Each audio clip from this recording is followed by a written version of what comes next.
Hello, welcome. We're nothing if not timely here, so I encourage you to get settled with your lunch and turn your cell phones off and get ready for a, I think, fascinating program. Thank you all for being here on this gray, rainy day, but I'm hoping that our program will bring rays of life and light to your outlook on how arts education can flourish in an urban setting with our guests today. My name is Katie Shames. I'm the director of the Center for Arts and Innovation at Cleveland State and the president this year of the Cleveland Arts Education Consortium. So wearing those two hats, I sincerely welcome you to Cleveland State. And if this is your first visit, I hope it's the first of many to come. We're so glad to see all of you. This is the 15th season of the Cleveland Arts Education Consortium. I can barely believe it. And the consortium's 8th year in residence at Cleveland State.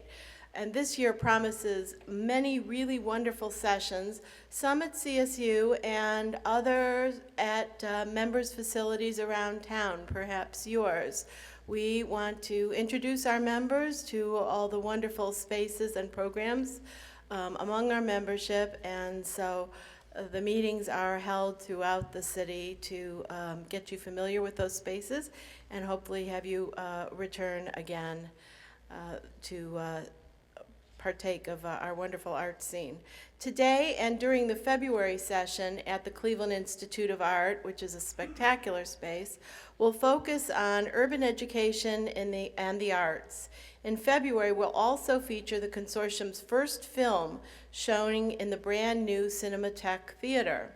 The film is Art Connect, a documentary from last year's Cleveland International Film Festival that tells about the impact of the arts on kids living in one of the most crime-ridden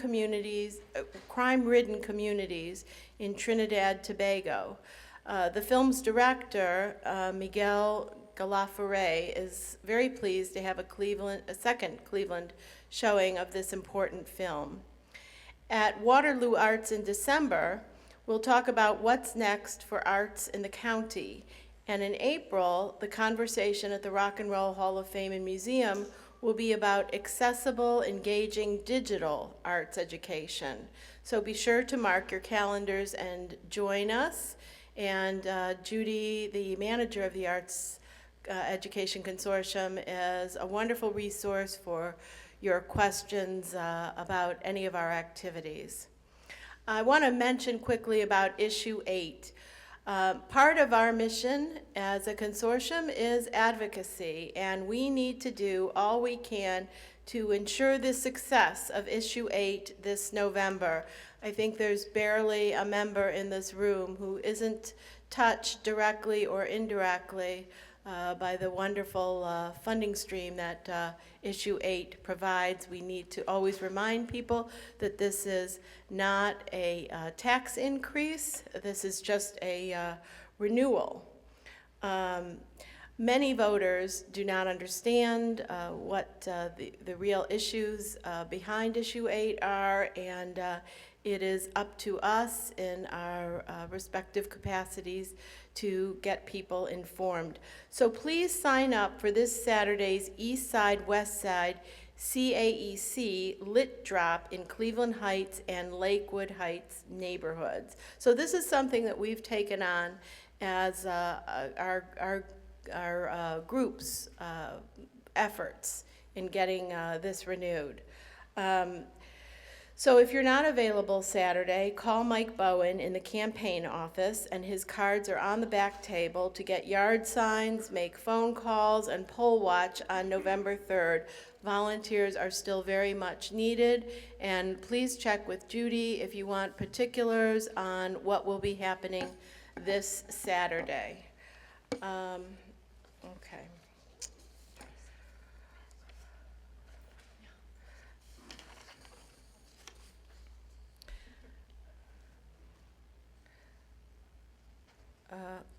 Let's see.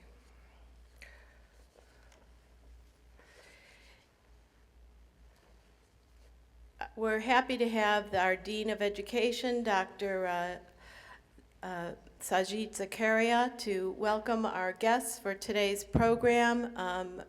He's nicely run out of a provost meeting to be here with us, and he's got 5 other places to be in the next few minutes. So without any further ado, I'm going to bring him and thank him to our stage to get us going on today's program. Thank you.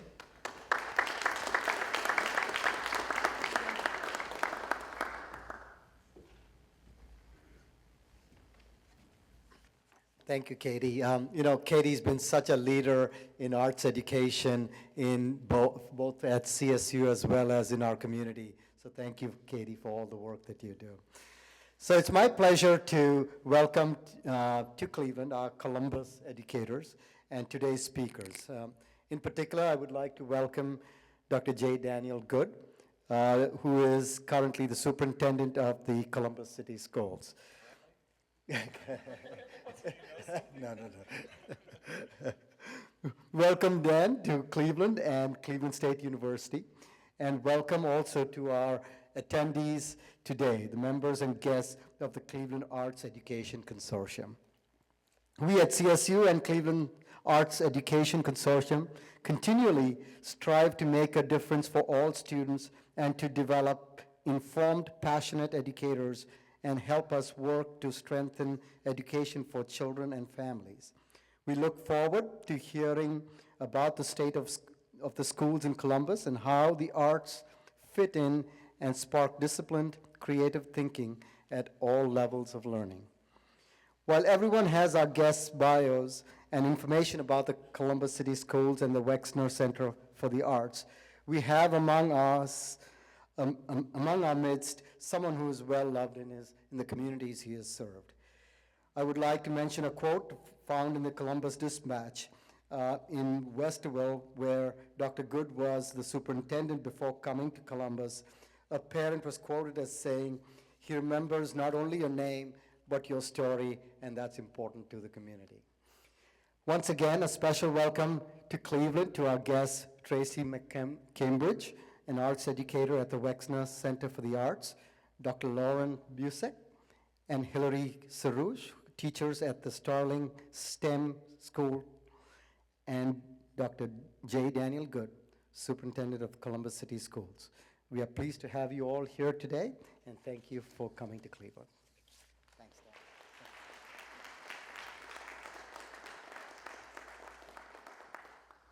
When you're an at-will employee and someone says he's currently or presently the superintendent, you get a little nervous.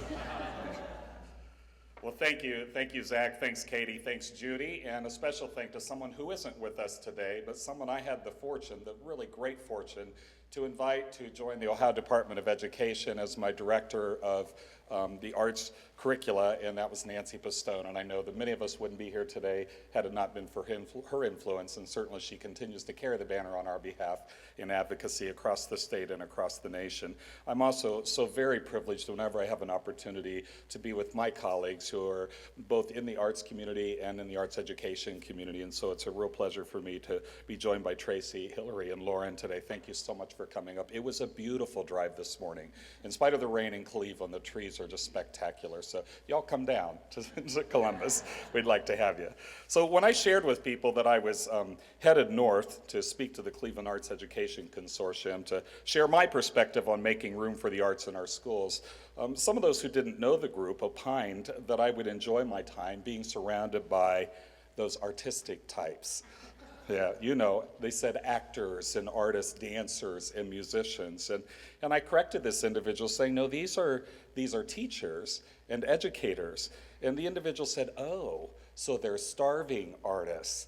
And I thought, it was an attempt at humor, but it failed really, because it's a stinging reminder that for the average person, they've come to accept that funding for the arts is okay at a minimum, and that all of us who are committed to the arts education are one and the same. We're just artistic types. So I'm going to try a little experiment to see if that hypothesis is true, and we already know the answer.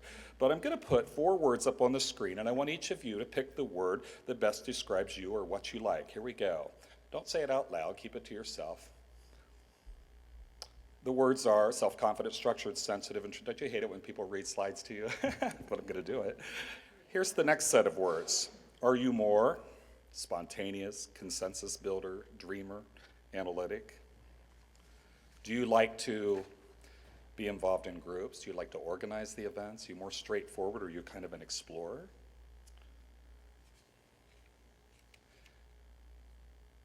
And finally, are you more, am I on the right slide here? Yeah. Just pick the one that best represents you in each category. Now I want you to look at the screen and see the color behind each of your answers. If more of your answers, and this isn't like the dress and whether it's gold and white or blue and black, these are truly the colors you should see. If more of your answers are red, then you are more likely to be the leader of the group, a manager who likes to be on the move and never late, and the first to step up when something needs to be done. If more of your answers are yellow, then you're more likely to be expressive and optimistic. You're often described as the glue that holds groups together. Green, you're more likely to be detail-oriented, and you like to do things right the first time, and you're probably the neat freak in the office. And blue, you're more likely to be the free thinker, caring and perceptive, but oftentimes perceived as quiet, shy, maybe the loner. Do these resonate? Does it fit? So are there more blue answers than red in this audience, more yellow than green? As unscientific as this test is, it does reveal that even in this room of artistic types, where we brought together like minds, artists, and similar passions, we have an assortment of colors among us like a rainbow. And in a group of students who may all come into our schools from the same neighborhoods, the same streets, the same backgrounds, perhaps the same socioeconomic status, they are different. They're different in how they think and in how they learn. As teachers and educators, you already know this. Children learn differently, different ways, different speeds. So then why, when we talk about arts education, do we allow those who don't share in our commitment to funding arts education ignore this intuitive fact? Well, I would argue that in our advocacy for the arts, we have to begin by redefining the reason for arts education in the first place. It's not simply about sparking creativity or allowing students to express themselves. It's truly all about literacy. And so while to you, those who've gathered today, this is primary, for many, I explain it as follows. Think of it this way. Some of our students learn to read by putting letters together to make words. Those words come together to make sentences, and the sentences come together to tell a story. And we call that reading literacy. Other students learn by counting numbers, which are then combined with symbols, and together they make equations, and that's mathematical literacy. But those aren't the only ways we make meaning of stimuli in our environment. We put musical notes on charts called staffs to represent sounds, and we string these sounds together to make a song, and many songs can form a composition. That's auditory literacy. Or some students put color and lines and shapes together to form an image or a picture or a sculpture. That's visual literacy. Or they move their bodies in intentional ways to communicate an emotion or a story, kinesthetic literacy. So in any debate on education, there's no one who would argue that we shouldn't teach literacies. We need to make certain that literacies embrace all of the ways that we make meaning of stimuli. Art isn't what we learn. In fact, it's how we learn. And study after study shows that the learning style of the new millennial generation is more visual and less linear than that of previous students. In fact, 15% more of the cranium is dedicated to visual processing. It's how their brains are wired. A moving picture with sound and music is worth far more than 1,000 words with these learners. If you've heard the statistics, on average, those students who study the arts for 4 years in high school score 98 points higher on the SATs, and students who take up music appreciation score 61 points higher on the verbal section and 42 points higher on the math section. Well, it's not because the questions on the SAT have anything to do with Van Gogh or Beethoven's Ninth or Swan Lake. It's because these learners better understood information and stimuli that were presented to them in a literacy that they could interpret. So think about it, art, whether it's visual, dance, music, or drama, isn't just what our students learn. It is, quite frankly, how they learn. And it's the reason why the arts must be an integral part of our pedagogy toolbox. Truth be told, when we are able to redefine the why of arts education, the arguments about how become much more manageable. I would be remiss if I didn't pause here just to recognize the teachers once again and staff that are here to help make our arts education initiative successful. You're going to hear from some of the Columbus folks in just a few minutes. And I'm very sorry that their principal, William Dorman, from our Starling STEAM Pre-K-8 school couldn't also be here. And I thought Betty Hill was coming. Is she not able to join us today? I thought she was coming. She's a coordinator of our Unified Arts program, and then some of you knew her predecessor, Susie Rett. I see some heads in the audience saying they remember her, and she recently passed away and was also a champion for the arts. And then I have to recognize that we have an academic services team that truly understand that effective learning is no longer limited to the classroom. They've helped to create a community-wide learning atmosphere, and for Columbus City Schools, a key component of that how behind our arts education initiatives has really been our ability and good fortune to re-engage our community partners. So much like Cleveland, Columbus is home to many of those world-class community partners, the facilities and arts organizations. I'm not one to brag, but we have one of the best zoos in the country, which is fronted, of course, by the world-recognized Jack Hanna. We also have one of the nation's best library system. We have a growing museum of art, which is unveiling its newest wing later this month, with the award-winning Center of Science and Industry and one of the nation's largest universities, of course, at The Ohio State. We also have a strong local organization that supports symphony orchestras, jazz arts, theater, ballet, and I could go on. So it's easy for a district to engage these organizations by inviting them into our schools for an occasional performance or maybe investing in a field trip or two. But that's not all. I believe it's important not to just to engage them, but to re-engage those organizations time and time again by identifying unique opportunities to really transform their and our facilities and performances into learning laboratories. Just last month, we launched the Columbus Gifted Academy, a new self-contained gifted program for superior cognitives in grades 3 through 8. And part of their curricula is now experiential learning, where they will be in residence for several weeks at the Columbus Zoo, at the Ohio Historical Society, at the Museum of Art. Our all-city orchestra provides an opportunity for our students to play with the Columbus Symphony Orchestra. And while across town, our dancers are getting instruction with Ballet Met at weekly lessons. And then, through a project called Momentum, which originally began as a collaboration with Ballet Met, that program has now become independent and sustainable and scalable. So not only do we have the relationship with Ballet Met, but we have a project that initially began with them that's spun off and become its own organization. And in the coming months, our students are going to partner with the Harmony Project, which is a local music and volunteer organization to spark a community-wide conversation around diversity and inclusion with the painting of murals, first in just 2 of our high schools, but with a vision to extend to all 21. We also have some truly dedicated community benefactors who not only give financially, but are re-engaged in education. Last year, through an incredibly generous donation from the family of Les and Abigail Wexner, nearly 9,000 of our students and their families had the opportunity to visit an exhibition of modern masters from the Wexner's personal family collection, which was on display at the Wexner Center for the Arts at The Ohio State University. And this year, we are recipients of a $1.5 million fund to provide about $50,000 each year for the next 30 years, enough to annually purchase 100 instruments. And here's what makes this fund unique. Nancy Goby, one of the 2 donors, was a former Columbus City School student. She remembered how much she enjoyed music. It's what drew her to class each day. But when she graduated from another district, she was forced to give back the cello that she loved because it belonged to the school and her family couldn't afford one. So with the instruments bought through the fund, due to the generosity of Nancy and her husband, she has made certain that students can keep their horns or cellos or violins when they graduate, provided they meet all of the other grant requirements. So her re-engagement in education is a profound example of investing in the lifetime impacts of learning through the arts. Now, admittedly, we are fortuitous to have such giving in our community, and we are not without our challenges. And there's no shortage of talent throughout our district, but there are shortages of funding and staffing. During my 2 years as superintendent, while we've made significant budget cuts across the district, we've not cut funding to our arts programs. Unfortunately, I know there's a lot of ground to make up from the budget cuts that occurred in years prior to my arriving. In many instances, though, we're able to reinvest and rethink how we deploy our arts-related teachers, enough that our students and families didn't fear didn't fear at all the repercussions of the potential elimination of the 5 of 8 rule that educators are familiar with.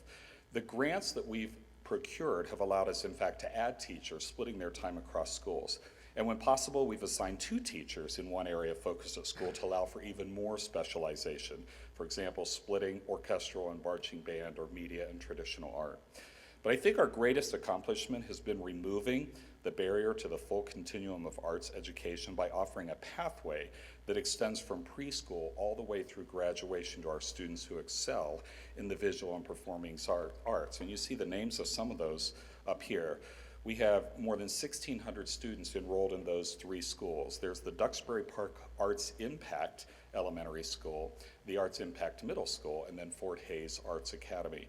But I would argue that the broad brush of art runs throughout the daily experiences of education received by over 53,000 of our students. We also have programs at Eastmore Academy, at the Columbus Alternative High School, at Fort Hays, at Indianola Informal, at Marion Franklin. So students in more than 110 schools, because art isn't simply what we teach, we believe it's how we learn.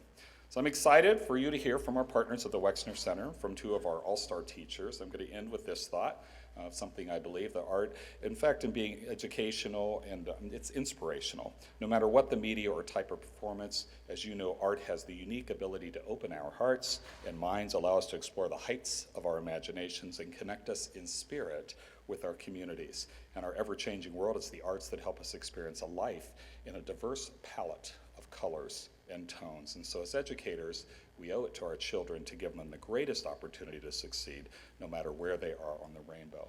So that's all the remarks I'm going to make, and I'm going to turn it over to our panel now for the question and answer portion of our morning. Thank you very much.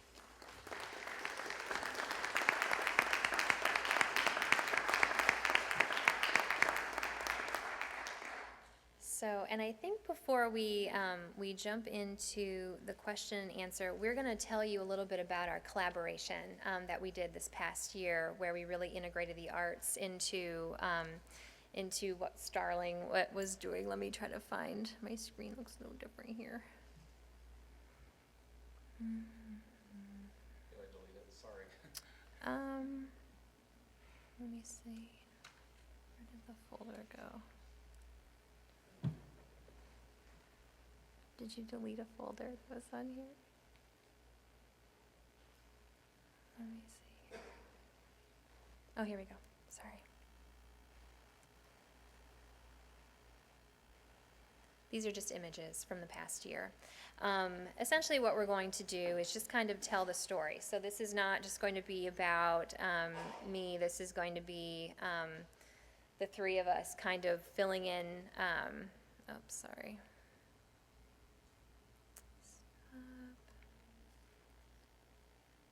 Slideshow from beginning.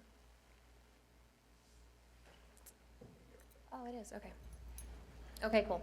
So again, my name is Tracy McCambridge. I'm from the Wexner Center for the Arts, and I'm their educator for docent and teacher programs. So my job has sort of 2 main components. I work with the docents who give tours of the gallery space. And we do things in a very inquiry-based way. So lots of questions and things like that, which sort of linked into how we were approaching Starling's visits to our galleries this past year. And then I also work with teachers in a variety of ways, but one of the main programs that I have under the heading of teacher programs is a program called Art in Action, and I think it's going into its 6th year this year, but it's a program where I work with 1 school usually. Occasionally, the first few years it was 2 schools, but we get into the school. I partner with a small group of teachers, and we do this very intense project-based experience throughout the school year. It's a multi-visit program. Students visit the Wexner Center a number of times. Sometimes we go to other places in the community. But one of the main goals of Art in Action is to get students and teachers in some cases understanding the communicative and conceptual nature of contemporary art and its usefulness as a tool to educate a broader public in some way about some issue that the school and the teachers and students choose to highlight. So in past years, we've talked about domestic abuse, we've talked about environmental issues. This year, teachers were very interested in, at the beginning of the year, thinking about community and what that means, community and identity. And we'll talk more about how our path kind of wiggled as we went along just because of things that happened during the school year. One of the features of Art in Action is that when we go into the schools, we don't know what we're going to do. It's not a set package. So what we do is we get our group together, we put our heads together, we figure out, like, who are these students that we're working with? Like, what will resonate with them? What will they want to, explore? What do you want to explore as teachers? I sort of pick and choose and kind of curate or make the teachers aware of programs that are coming up at the Wexner Center, certain exhibitions, certain films that might kind of link to some of the issues that they're interested in exploring with their students. Performances, we're a multidisciplinary center, so we have film and plays and dance performances and things like that. And one of the main goals of the program is to get students out of their classrooms, out of their schools, into the community, and to make teachers aware that they have a lot of resources in their colleagues within the building. So getting teachers to collaborate together as well. So that stage is sort of set. You know what Art in Action is, and so I really want Hillary and Lauren to sort of chime in so we can kind of just tell you the story of what this year looked like. So if you want to talk about, when we started the year out, you had especially Lauren is the one who kind of kicked this off. She approached the Wexner Center. She knew about programs that we had done in the past, and so she approached us. So Lauren, if you would want to sort of jump in. Yeah, let me say a couple of things. First of all, I'm a former professional dancer and choreographer who transitioned into working in the classroom when we had some funding changes in programming over the years. It was a gift. So I want to say I'm very happy to be in the classroom, still doing my work in arts education as well. Our school opened in August of 2013, and we had a very strong idea of what we wanted to become, and we're still evolving into it. So just to lay some background knowledge for you. We are in a neighborhood that is currently under urban renewal, much like other neighborhoods have been in the past in our community. This one has been earmarked by the mayor and his various committees to re-engage and re-energize as a community. Our student population moved into a brand new school building that was across the street with a school building that was over 100 years old. It is a green, environmentally sound space, and it moved from being a middle school to being a pre-K to 8 school in our school system. We are almost 100% neighborhood schools. We are at 100% plus poverty level for everyone. And children between ages 4 and 15 come through our doors almost every single day with a sense of passion and energy that maybe they don't get in their own home space, because lots of our children are either homeless or one of their parents may be incarcerated. Some come from foster homes, and we have in our neighborhood human trafficking. So we have a lot of environmental variables that press upon our children in a daily manner, and yet we seek to be a beacon for our neighborhood and our school system. Engaging with the Wexner Center for the Arts for a year-long process in year 2 of our school being open was just the catalyst we needed. It started in April of 2014 when the application was due. And seriously, it was a really nice application. You fill it out, you have some ideas, you say, we'd really, really love to have a partnership with you. If we're lucky enough, can you work with us? And then you put it out there and you wait. Tracy responded, and thus begun our process. We thought at the end of the school year that we would not get very many people interested because they'd have to have the whole summer to think about it and then re-engage. And yet, every single teacher on our staff signed up and said, yes, I'm interested. Not one did not. They didn't know what they were getting into, But they said we want to be part of it anyway. And we don't know what degree we're going to be into it, but we don't want to miss a trick. And that says a lot for the kind of people we have on our staff. Summer goes by, we re-engage, and Tracy comes for the first meeting, and it's a much smaller group. It is maybe about 10 people, maybe even 8, that begin the conversation. Yeah, and that very first conversation, when I usually get into a school, it's just kind of getting the lay of the land. And for me, it's sort of figuring out how nicely do these people play together? You know, how good is communication amongst this group? Like who's going to be my main contact person? Who's going to stick with it? You know, it's me kind of figuring out what kind of partnership it perhaps will be. And it was just a lot of, what do you want to do? What do you want to do this year? And that's really, I have to say, to Starling's credit, they jumped into this process in a way that many other schools aren't able to, or many other teacher groups aren't able to, because it's kind of scary, right? Somebody comes in and is like, what do you want to do? You know, and everybody has to just kind of come up with ideas for the process. I wasn't coming in with a package, you know, and saying, here's what this is going to look like. It's completely tailor-made to each individual school's needs. So that first conversation, it really was a lot about, you know, this is the neighborhood we're in. This is the reality that the students that we are working with, this is their reality each day. This is what we maybe need to think about. And so really, community, identity, what does healthy community look like? In particular, what does healthy community maybe not look like? Those were some of the questions that we were throwing out. We learned from the young children in maybe pre-K to 3rd, maybe even 4th grade, that they loved their community. And then we learned later that that whole notion of who I am in my own neighborhood turned on its head. Well, and it's very interesting. I teach the middle school students at Starling for art, and it was very interesting because the elementary art teacher and I had the exact same lesson. I was doing it with my 8th graders, and she was doing it with her 2nd graders. It was to get this idea of community. What is community? Who is our community? What are we doing?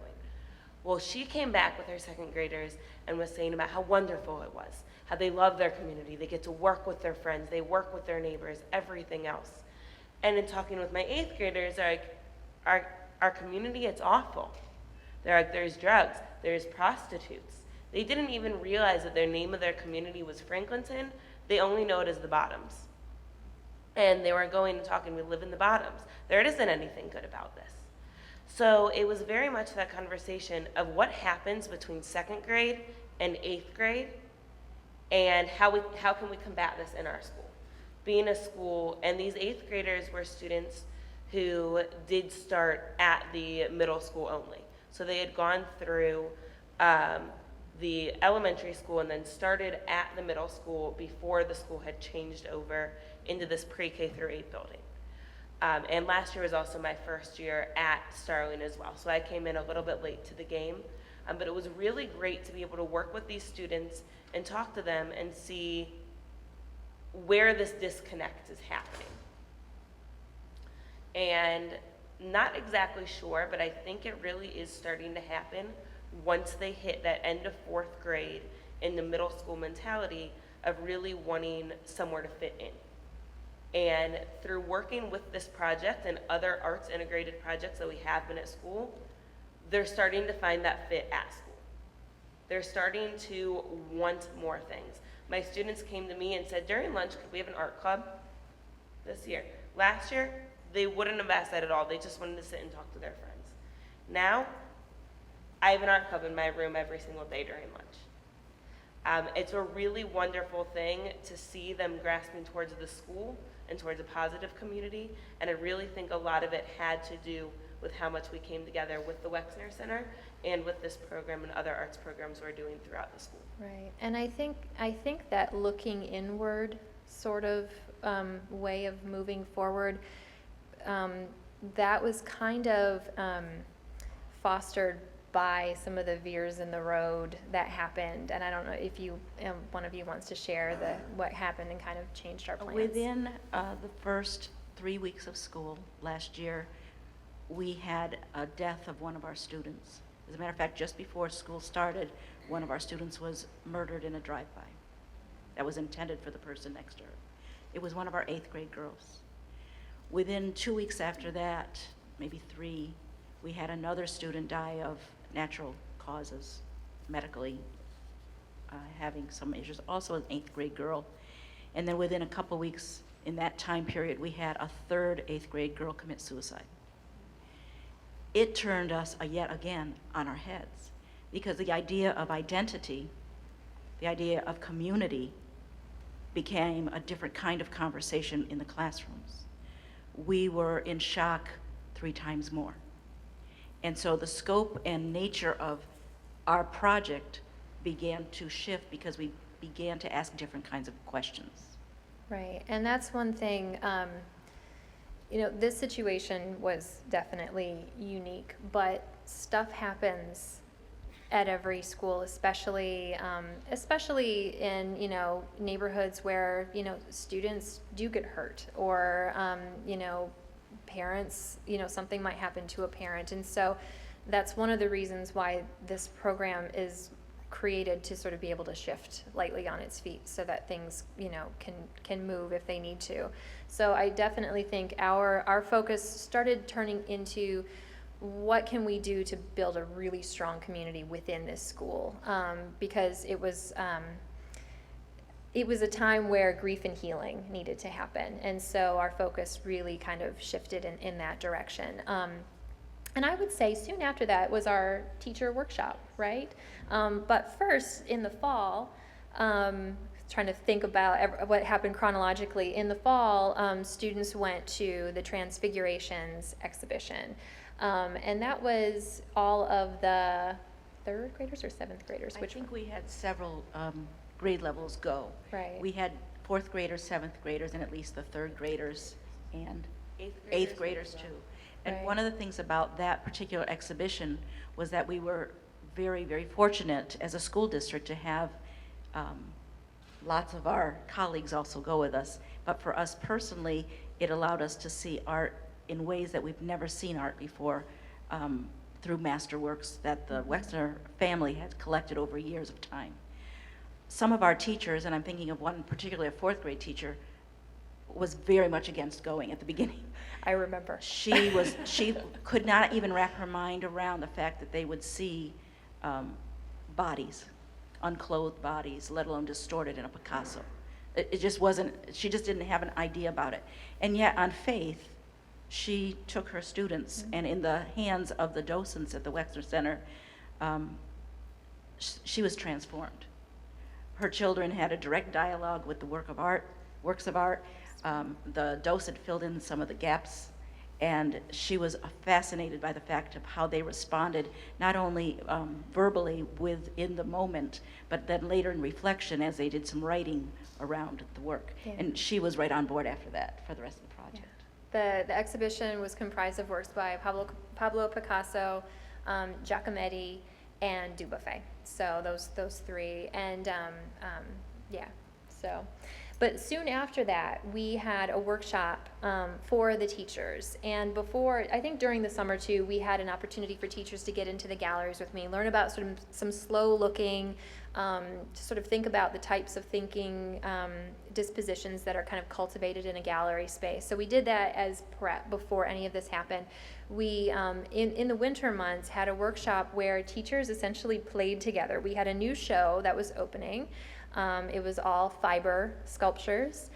And so we took all kinds of fiber materials to Starling, and we brought in an artist who was amazing, working with fiber work. And I went, and we really talked a lot about the psychological components of community, like what is needed to cultivate community. And one of the things that does cultivate community is coming together during an extreme event in some way. So, because I know some of the teachers were kind of they were struggling to talk about what was happening. Communication was breaking down because everyone was grieving in their own way. And so the workshop was really meant to sort of be an opportunity to play together. And it was very silly. And I think a sculpture from that kind of would pop up in random teachers' classrooms, sort of as a joke throughout the year, and it was sort of left in the library for a while, and so yeah. One structure that the entire staff put together looked like a house. It was just like a It's in your framed little house. It's flyer on on the your chair. brochure that you have in your seat. And that stayed in the library from January till June. Right. And yet, as the kids engaged with our piece, we felt as a staff, we wanted to have the kids see that teachers make art too. And so as they were watching it, and as it was transforming over the 6 months, it went from being something very vertical and upright to something that had twisted and collapsed. And then some of our teachers added pieces to it, even after the initial making. There were little photograph images of the teachers in the process of making that were hung on the various parts of it. And it just became a living piece, not just a piece to look at, but something that kept evolving. And the conversations that the teachers and the students had just around that particular piece kept moving the momentum of our whole project forward. And then, Well, and then I guess with the art making, it really created the idea with the staff that just being able to create is a positive thing. That everything doesn't have to be so structured. We learned so much about one another in the building. That day we learned that one of the math teachers is actually a ceramicist. Just all of these different things that we have that we can put together. And we'll get to it a little bit more when we ended up working on the final artwork as well. But we did have groups of not only the students, but of the staff coming together after school every day to work on this project. So it was really wonderful how it started with play and creating and making, and it kind of ended that way as well. Right. So here's another shot in the gallery space. So this is an image from the workshop. So yeah, it was an opportunity. The big activity that we did for teachers is they were given all kinds of different materials. They were given a chunk of time to just play with the materials, create whatever they wanted, and in the end, all of those separate parts had to come together to create a unified something. It didn't have to look like any particular thing. It did take the form of a house, but it was all about kind of collaborating, but in sort of a messy and somewhat organic and informal way. And then we also brought in an artist in the community named Queen Brooks, who's just amazing, and she set up like studio space in the atrium, and this was an opportunity for students just to learn about the artistic process, and she talked about what she was doing. She also went into the classrooms. Did she make it to every single classroom? Or what did your talk about Queen's? I don't think she made it to every single classroom, but every student in the building were able to come Right. into the atrium and see her at work. And she was working on something that was going to be exhibited a couple weeks in the future. In my class, she did come in, and she had two parts. She came 2 or 3 times. One was to bring her own artwork off of her own personal studio's walls, and just have our students engage with it. And then the other 2 times was to have the kids make work. Queen also was responsible in the larger project of ours. She had taken on the charge of creating memory sticks, because that's one of her ways of revealing her own artistry. And memory sticks were made threefold, one for each girl who had lost her life. And our 8th graders, am I right, our 8th graders only, or 7th and 8th? All middle school, so 6th, 7th, 8th graders became involved with Queen, and Hillary will tell you about that in the art room. Yes, so we were able to have all 6th, 7th, and 8th grade students together in the cafeteria. We did it by grade, and she was able to show her own memory sticks and really talk to the students about people who she had lost and how this was a comfort to her, especially because it was the middle school. Although the entire school was affected, it was 3 8th grade students who had passed away. So she was able to work with them, and they each got a shoelace. Shoes with the students, they loved them. That is very much something they're all talking about each other's shoes, they're designing shoes. So they all had the opportunity to take a shoelace, something that they very much hold dear to them. I know it sounds silly, but middle school students very much do. And they got to color them, design them. Some of them wrote quotes of people, other people who they have lost. They wrote names of the students. They just put their favorite colors. Each one of those was then taken and wrapped and tied around one of these sticks. So every single student had a part in the large artwork that we made. Another wonderful thing with our students, when Queen was working in the atrium, I was able to bring all of my classes to kind of have her work. One of my boys, who it was very difficult for him to really connect to much. He was homeless for a lot of last year. He really didn't seem like there was much for him. When he saw her doing wood burning and saw that it could do something that had to do with like fire and destruction, but it created something beautiful and it wasn't destructive, it was actually creative and producing something, he wanted to look up right then and there how he would be able to get one of these wood burners.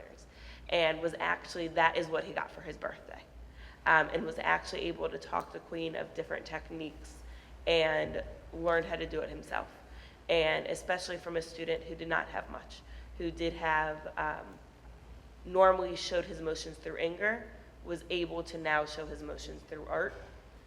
It was really wonderful. And just by her having an artist being in the building, was able to at least touch that one life in ways that I don't know if much else was able to. So, and then remember, students got to visit the fiber exhibition, go through with docents. So they started talking about techniques and things that they saw in the exhibition. And we started a huge undertaking of every student in the school, except for the preschoolers who made clay beads. The preschoolers made clay beads. Yeah. They got their hands on some fiber and they started weaving, and they're learning techniques there. And we came up with the idea of doing sort of a triptych type, 3-part hanging piece, and the students had a very heavy hand in designing the piece, actually. They did. The students, so we started out by having the students make different types of weavings. We kind of broke it down into which grade would make which kind. We turned the art classroom into a factory. I had my 7th graders and some of the 8th graders were making looms for everyone all the way from kindergarten up through 8th grade. They were all creating the looms. And one really great thing, how you can see those children right there, they're actually coloring and creating the plan, the design. So we had many different designs that we came up with, and it was really important for the students to see the artistic process.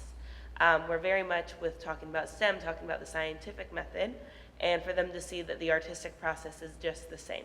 You come up with an idea, you try it, it fails. You come up with another idea, you try it, and you get to something.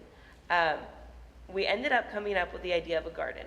And this idea came from a 1st grade student when Amy Simmons, the elementary art teacher, held up one of the round weavings and one of the rectangular weavings and just kind of held it together. One of the 1st grade boys raised his hand and said, "That looks like a flower." Well, it did look like a flower.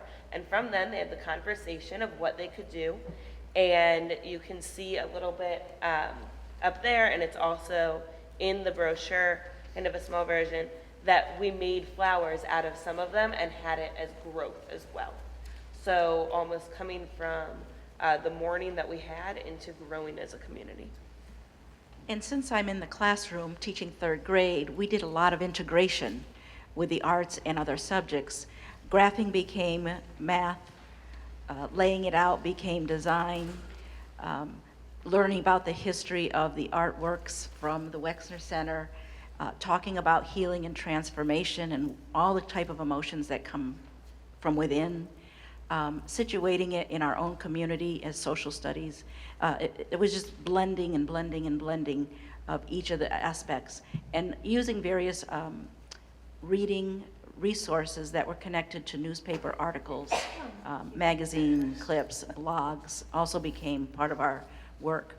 The one thing we haven't spoken out yet is that we were comprised and made to be a STEM school, meaning that our focus would be through the processes through science, technology, math, and engineering. And yet, from the very day we opened the building, we have not left the arts behind. In fact, we've engaged them dramatically. So we want to make sure we said that because we didn't. And the other thing that has come up is every student in our building means 614 kids and about 60 staff. And really, it was quite an adventure. Do you want to talk about putting it together? So putting it together, I really had all of my students work, but my 6th and 7th grade classes really kind of took hold on how they wanted it set up. Like I said before, last year there were 8 tables in my room, and at least 3 of them were completely covered in the art making. So the really long ones were created by a few of my 6th grade students. They had done hand knitting, where they, instead of knitting, they would actually just do it on their arm. And these girls, they carried it with them. They would do it in their classes while they were reading, while everything. And it was really wonderful. So these really long pieces that these students were doing were being able to be wound around some of the other materials, and that is what made our framework. That is really what tied it together. So we were able to sew the smaller pieces onto the long snakes that they ended up calling them. And then we were able to take it from there and sew every other bit together. And as it, and we should probably, to leave ourselves a good half hour for Q&A, we should kind of, move it forward. But at the end of the year, after everything was pulled together and it was, the piece was installed in the atrium, the school pulled together their first annual arts extravaganza, where there were musical concerts, choir concert. It was sort of the dedication of this piece. Parents, family members got to come in. We had special treats that, Takis in particular, that held special meanings to one of the young ladies that passed. And we had a little plaque that was put up next to the piece. It's titled Starling's Hope, Memory Sticks and Laces from the Heart. That's the title of the piece. There it is in sight. And as they were saying, every single child in the building contributed to this piece in some way. And these are just images from the reception, the celebration, images of other pieces that were created throughout the school year. There are Takis, cookies. And that's Mr. Dorman, the principal. There's me. There's Queen. There's Amy and Hillary. So yeah, it was just a really fantastic opportunity for families to come together.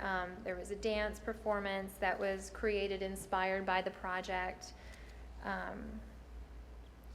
Getting ready for the band concert. So yeah, and that's the final slide.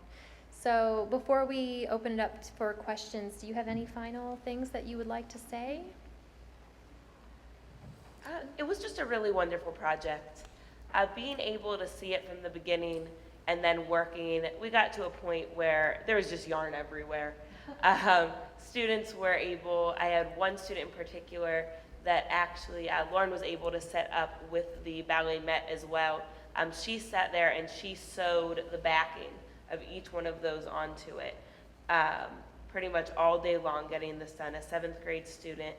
And she had the opportunity to actually go to Ballet Met and see how tutus were made, and really is starting to kind of come up with an idea of what she would want to do and possibly take that on as a career. So it was just really wonderful to see the different ways the students would react, how they reacted beforehand, and now coming back and seeing this artwork is wonderful. I had one student at the beginning of the year this year. He looks up at the open house the day before school started, and he looks up and he's like, "It's still there." and they finally realized what an installation artwork was. In that community especially, things aren't there for very long. So even though it was told over and over again that this will be here for generations, they didn't understand it until they came back to school. And it really has started to change the climate of the school. Thank you.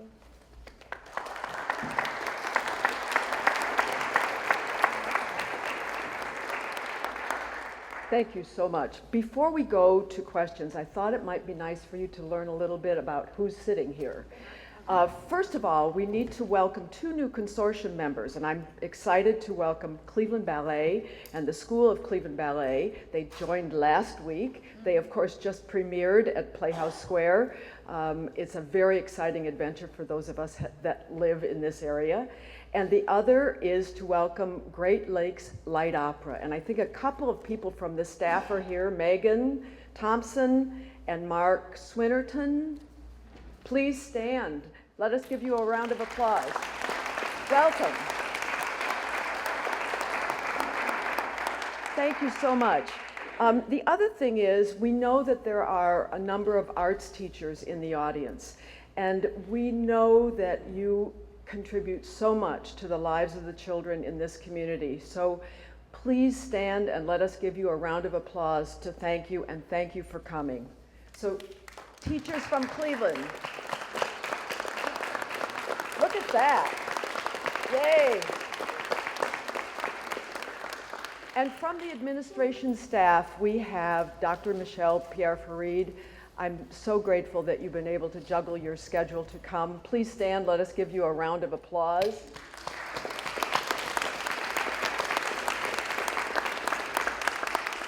And Desiree Paolo. One of my early boyfriends' last name was Powell. I should be able to remember that. She is the director of Encore and Wellness. Please stand, Desiree. You do a huge job for us. Okay, that leaves the rest of you. We're going to go around very quickly. Your name and your organization. Deb. Hi, I'm Debbie Morin. I'm the director of the Center for Educational Leadership here at Cleveland State. I'm Daniel Hahn, I'm with Playhouse Square. Katie Shames, Cleveland State. Alan O'Reilly, Cleveland Playhouse. Nate Sayadovich, Cleveland Playhouse. Emily Goodrich, Cleveland Playhouse. Nicole Ledenick, Museum of Contemporary Art. Julia Sosa, Cleveland Playhouse. Derek Green, Cleveland Playhouse. Jen Woda, Sing and Swing. Rachel Bernstein, Heights Arts and Sing and Swing. Loud as you can. David Chiopita, the Center for Arts Inspired Learning. Stephanie Harriger, Rock and Roll Hall of Fame and Museum. Adam Sheldon, Baldwin Wallace. Sarah Georgi, I do independent consultant with our nonprofits. Chip Coakley, Roots of American Music. You're next. Nancy. David Malinowski, the Fine Arts Association. Go. Samantha Geyer, Museum of Contemporary Art. Eric Zylek, Cleveland State University. I'm Mark Swinnerton again, Great Lakes Light Opera. Teachers, that's right. Kirsten Mahavlich, I'm content manager for high school science for Cleveland Metropolitan Schools. Tim Sisson, Staff of Education, Cleveland Metropolitan Schools. Rebecca Schaefer, Western Reserve Historical Society. Megan Van Boris, Community Partnership for Arts and Culture. Teachers. Somebody go. Lisa Ortenzi, Great Lakes Theater. Yes. Joan Katz, Cleveland Orchestra.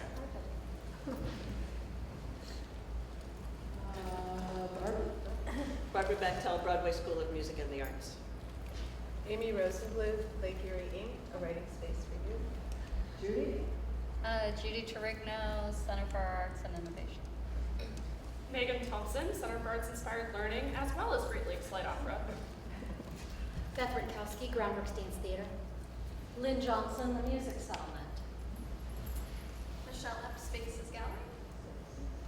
Kathy Hallisey, Cleveland Foundation.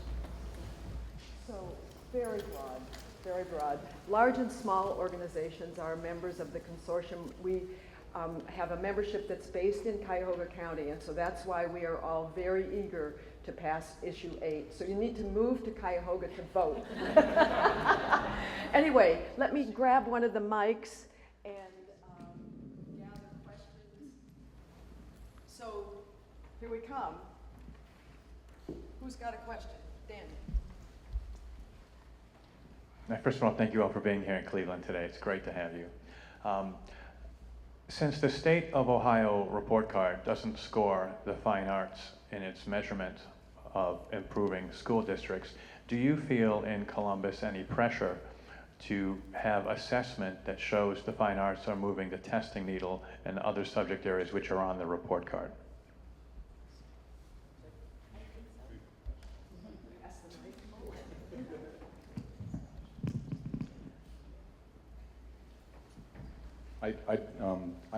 Everyone heard the question? You have a mic, don't you? Yeah, so. I do not. I will speak only on my behalf. One, because there's a considerable movement in most urban centers across the country to issue their own report cards that reflect the other foci of districts and what we and our families, our constituents believe is important. Columbus City Schools are part of that, as are Cleveland Municipal. And the Ohio 8, in fact, are very interested in what's occurring in southwestern Ohio, where there's been a consortium of districts that are publishing their own report cards, kind of as an addendum to the state report card. And in many urban settings, our families don't get their reality check from the state-issued local report cards either. They want to know that their children are safe, that they're happy to come to school, that they're receiving meals and education, and they value those other things that we'll be reporting in our report cards.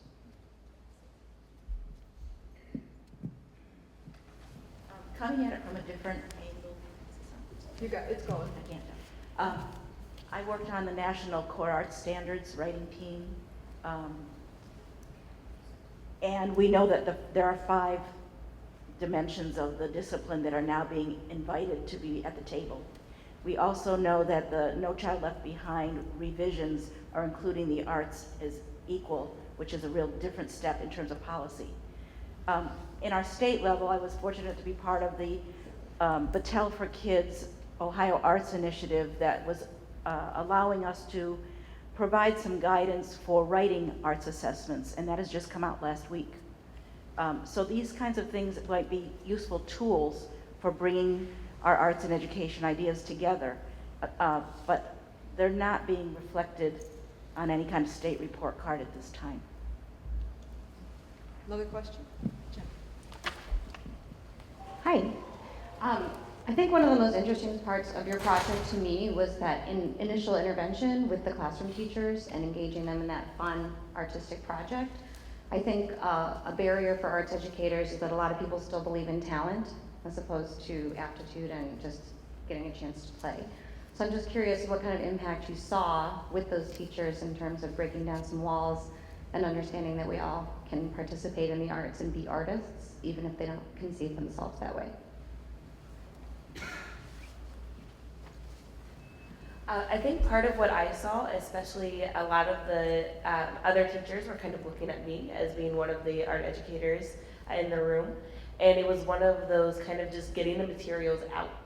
Almost, they were all in boxes, there are kind of things, but once we kind of put them out on the tables, once we kind of got them out, got the materials out, and just kind of gave a few ideas of you could do this or you could do that, but really just look at what you have, like feel it, touch it, like what we tell the younger ones. It's a little bit more difficult because as adults, we don't want to like look silly or really like act like we're playing. But I think once it was all out there and once we were all doing it together, it really worked. I think, you know, because this is a challenge each year. You know, every group that we work with. And one of the nice things about working primarily with contemporary art, so the Transfiguration show, it was kind of it was a change for us, Picasso's and the Giacomettis and things like that. That was a change. But normally the types of work that we have in our galleries, you know, we had an installation where the artists went around and got busted beer bottles from bars around the city, you know, and created something out of that. And so getting teachers into the galleries early, showing them the materials that artists are using, getting them to understand that the big goal for a lot of contemporary artists is the conceptual element. It's that communication.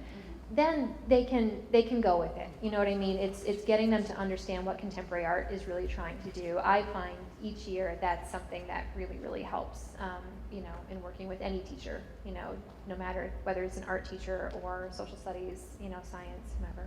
Do you think that aspect of the project made it successful because they started there? Do you think that's what, that brought up the success rate because everyone was invested? Yeah, I don't think we necessarily started there. I think people kind of over time sort of saw what we were doing, where we were going. But definitely in the beginning, people were sort of all over the place. Like, I don't know, maybe I can just advise. I don't want to get my hands in this because I don't know how, you know. It shifted over time, definitely. But it says something really about the school because I had to do a lot less sweet talking with Starling than I often have to do. You know, I had to do a lot less convincing, a lot less sort of prodding and poking, like, you can do this. You know, they really are amazing as a team. They trust each other, and that's really important. A couple of things, too, that happened was that we took risk as a team of people, and I think that's built into who we are as a staff, not as a requirement, not an expectation, and yet a way or habit of mind of thinking, that we're all in this together, and we're trying to lift each other up. So I think that's part of it. But I also think we also didn't leave it hanging just for communication purposes or just for identity making, but we also had some theorizing going on. Theorizing of healing, theorizing of how to look at art. We didn't do it blindly. We became schooled in it or informed in it. And then the play part became the wonderings, the questionings. It didn't have to look like anything. Contemporary art has multiple solutions. It's the process that's more important than the product. Those kinds of things resonated with our staff in the sciences, in the math, in technology, in literature, in writing. The processes are very similar.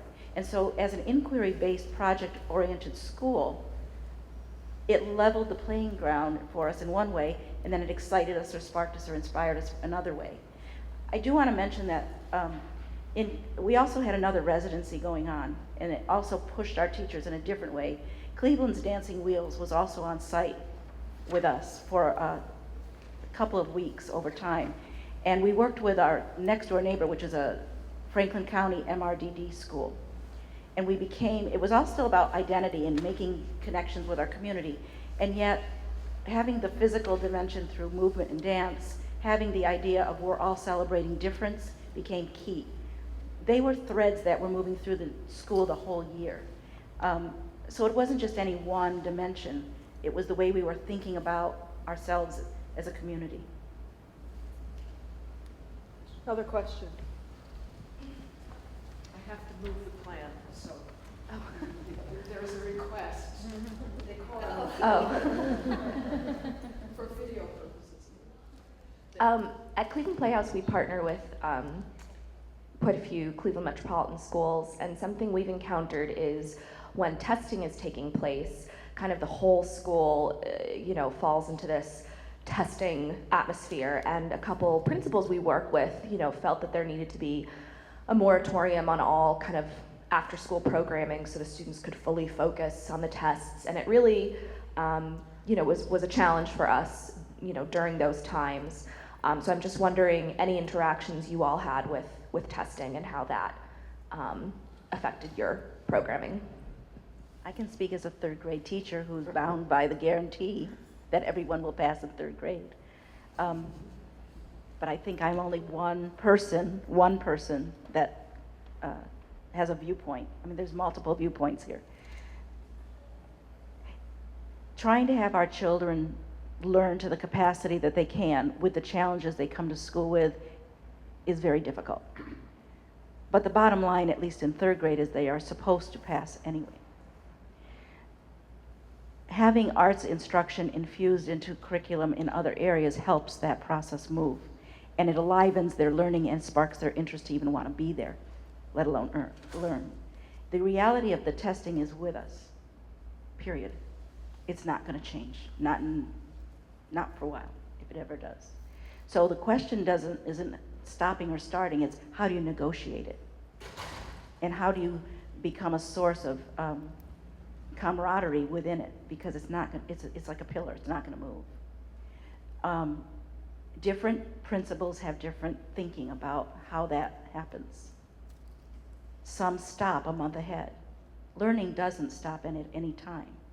So there has to be some critical conversations, in my perspective, with the teachers, with the principals, with the arts community, as to how it might play out in that particular context. Because nothing is the same in each building or even each grade level. At least that's from my perspective right now.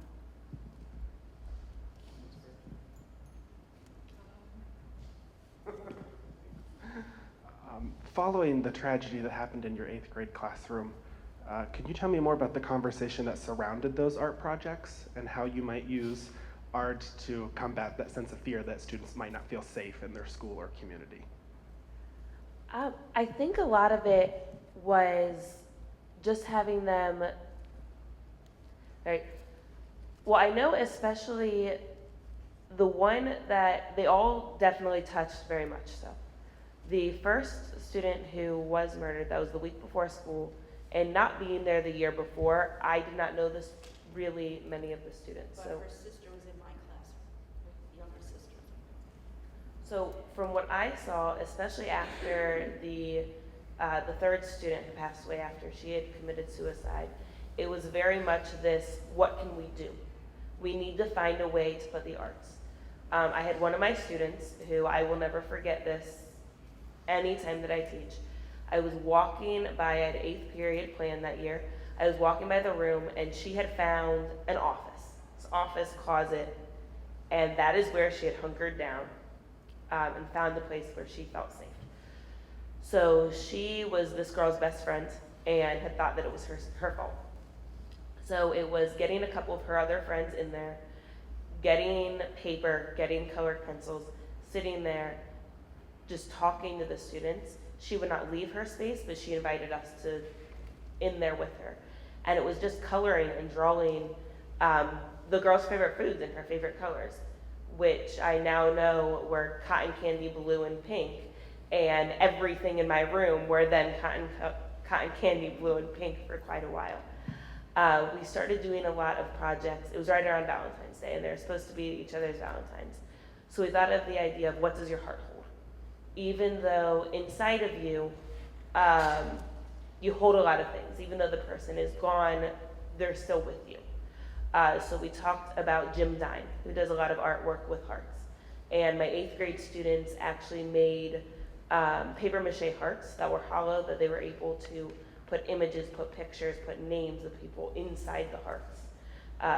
So it was an artwork that on the outside just looked like a nice artwork, but had so much more meaning and had more things inside of that that was really able to help them grow.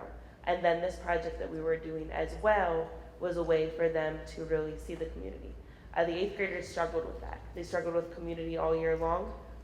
And a lot of them struggled to get the weavings done. They really didn't see the point until they saw it up. And until they saw the dedication where they had Takis, which was this girl's favorite snack. And until they saw that people were actually listening to them and that their voices weren't just going into the air like they normally do. So I think the art making, I think really having, taking what the students say, taking what they do, and creating projects around that, and integrating it into what we're doing and what we're teaching, I've found has been very important. Dr. Good, I was so impressed with your opening remarks, and I think for many in this room, we're just used to sort of dividing the world up into those who get it and those who don't, and you so clearly get it. And I wonder if you could speak to us about having gone through traditional teacher training and the course of your life events, what it was that allowed you to see the value of how the arts are education and to support the important initiatives throughout Columbus that you do.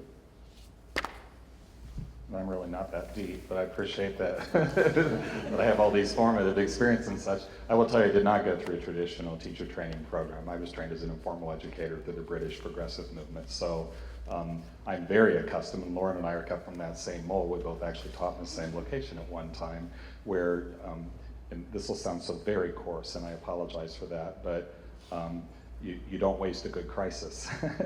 So you take that serendipitous moment and turn it into that learning opportunity and make certain you're addressing the whole child and their growth needs, whether it be through the grieving and healing, whether it's through justice and peace, whatever those needs may be based upon whatever is contemporary in their lives. And I think that's why I so very much embrace very thoughtful, very reflective teachers and value partnerships with others that get it and try to make certain they're a part of the staff. They're people around which I surround myself, or did I say that right? I'm surrounded by them. And I think that's important to continue to nurture that so we never lose that. And is that okay? Mm-hmm. All right. One more question. Yes? All three of you have such an incredible amount of passion. Given the obstacles that us educators deal with professionally, on daily and even a moment-to-moment basis, how have you been able to keep that incredible amount of passion and not have it taken away from you?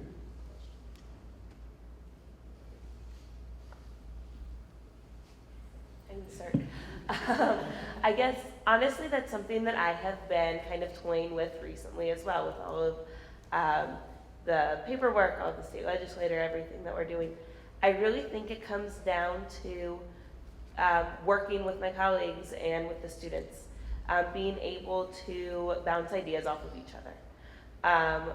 We're always kind of meeting in the classrooms or getting coffee or in the workroom. I know I've stopped Lauren, I don't even know how many times this week already, and it's just Wednesday.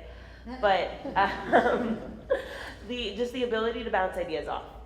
It's so easy to get drowned by all of the work that's going on and all of the paperwork, but just realizing the greater good.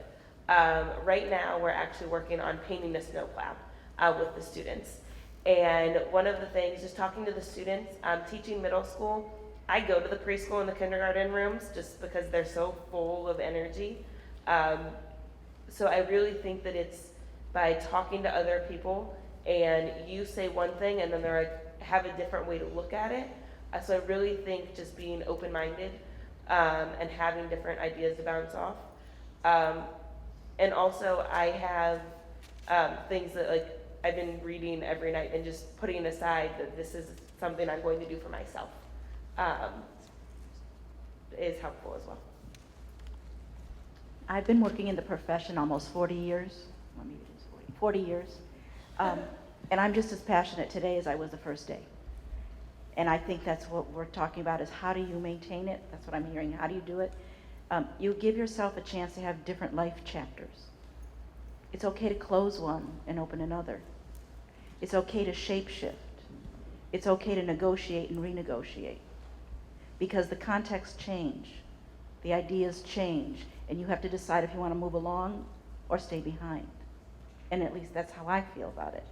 On one of your handouts, I think it might be, I hope it's the green one, I'm not sure.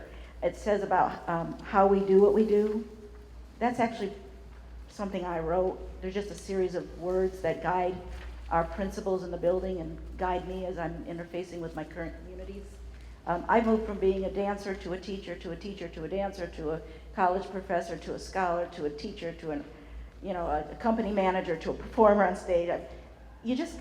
It takes a kind of person that has resilience and perseverance all at the same time. And I think we have that in our bodies. It's just a matter of if we choose, and that's a key word, choose to exercise it, and ask for help along the way. I mean, it's okay to not know the answers, and it's really okay to try, and try again. And maybe some of this might resonate with you, some of the language.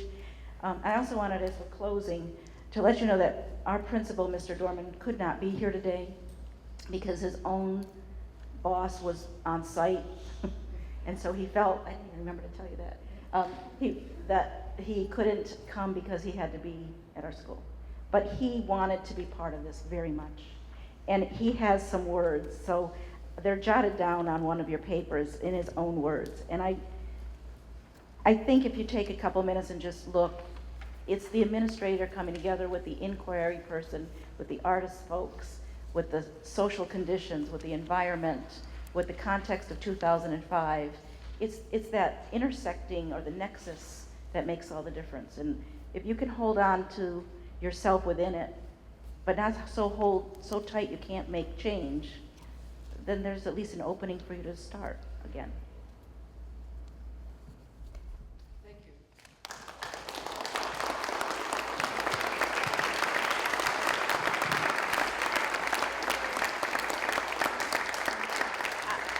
Well, before you go there, I would be remiss. You also fight like hell, is what you do for what's right. And so you can be certain. Last week, I was in Washington with the NEA talking about the unreasonable demands on our professional educators at this point, and what are we going to do collaboratively as ASBA, as NEA, as AFT, to have reasonable work schedules so that there's time to have these very reflective, thoughtful conversations and do what's right. So if you have a fire in your belly, you're not going to give up. You got something to hope for, something to do, and make certain you have somebody to love, and I think you'll find that you'll continue to stoke what keeps you moving. So I'm sorry, I had to say that.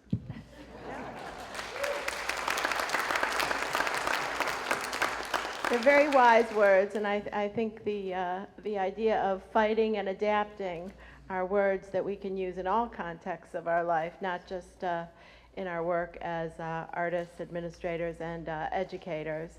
We've learned so much from all of you today, and I think that these kinds of interactions and collaborations is what makes our work here at the consortium and the kind of partnership work that you're doing so valuable, and I hope we continue to talk together and learn from one another. I think we'll all benefit from these continued interactions. But we were really inspired and educated and motivated by your experiences, and hope that whenever any of our members have a chance to learn more about what's going on in the Columbus schools and to perhaps visit the academy, and if you haven't visited the Wexner Center, you're missing one of the great attractions in the state of Ohio. We will get on 71 and come down and visit you, and of course you are always welcome guests here in Cleveland. So on behalf of all of our members, I thank you so much for being with us today. And to our membership, I welcome our new members. Thank you to the teachers for being here today, and our administrators from CMSD. We urge you all to continue to work for the passage of Issue 8, and look forward to seeing you in December at Waterloo Arts. One last thing. On the table in the back are sign-up sheets for this Saturday. It's either at Coventry School in Cleveland Heights or at Beck Center in Lakewood. Please sign up. Give us an hour, give us 2 hours, give us 3, whatever you can. This Saturday, the 17th. So put your John Hancock back there. Thanks. See you in December.